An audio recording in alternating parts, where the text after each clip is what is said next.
E aí, munhecas do Brasil e do mundo, sejam muito bem-vindos a mais um Os Munhecas. O seu, o meu, o nosso MesaCast de economia, sem gravata e sem economês. Eu sou Munheca 1 e do meu lado, ele, o mestre das planilhas de boteco, Munheca 2. E aí, parceiro, preparado para hoje? Porque o tema é leve que nem um meteoro. A gente vai imaginar um cenário apocalíptico, mas totalmente possível para 2026. Uma verdadeira tempestade perfeita na economia global.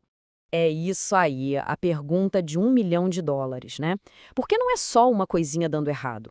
A gente está falando aqui de um efeito dominó, onde uma crise bate na outra e vira uma bola de neve gigante. É tipo quando fura o pneu do carro, começa a chover e a gente lembra que esqueceu a carteira em casa. Vamos começar pelo primeiro dominó a cair. Ah, o petróleo. Sempre ele, para colocar fogo no parquinho, literalmente. A nossa história aqui começa com a mistura que nunca falha em dar ruim. Treta geopolítica e o nosso querido ouro negro. Uma faísca lá no Oriente Médio que é suficiente para causar um curto-circuito no planeta inteiro. E que curto-circuito, hein? Em menos de 15 dias o mundo virou de cabeça para baixo. Fim de fevereiro, os Estados Unidos e Israel atacam umas paradas no Irã. Logo depois, no começo de março, troca o chefão por lá. E aí, no dia 9, vem a cereja do bolo azedo. Eles fecham o Estreito de Hormuz. Para quem não tá ligando o nome à pessoa, é por onde passam 1/4 de todo o petróleo do mundo. Foi o mesmo que gritar fogo num cinema lotado. Pânico total. E tá aí o resultado no placar, quase US$ 119 o barril. É um preço que faz o coração do posto Ipiranga bater mais forte, de desespero.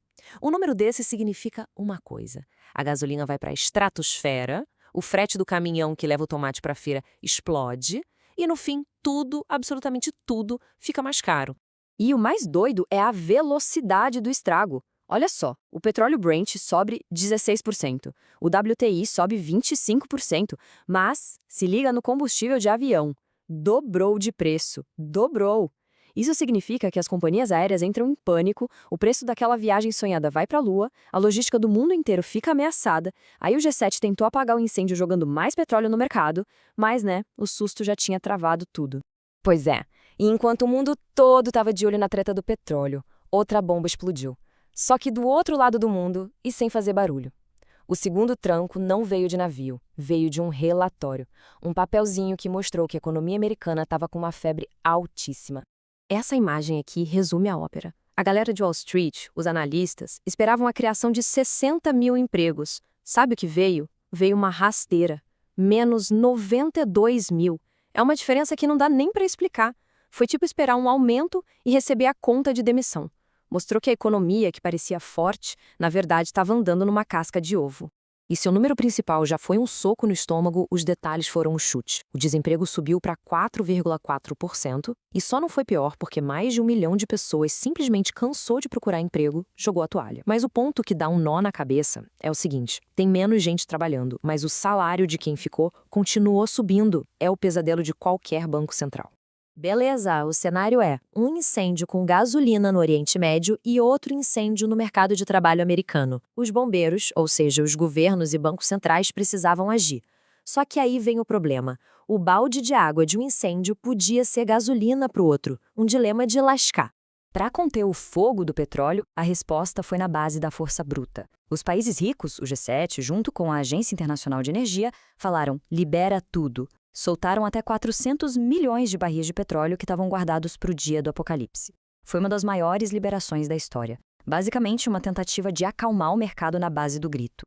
E chegamos na palavra que causa arrepio em qualquer um que mexe com dinheiro. Estagflação. É um nome chique para uma situação horrível. Pensa assim, galera.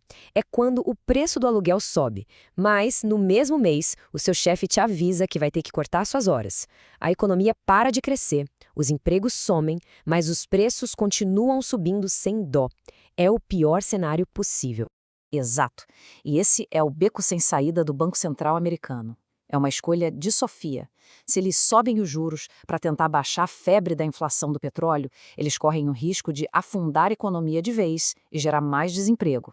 Agora, se eles cortam os juros para tentar salvar os empregos, a inflação pode virar um monstro incontrolável. Sinuca de bico total.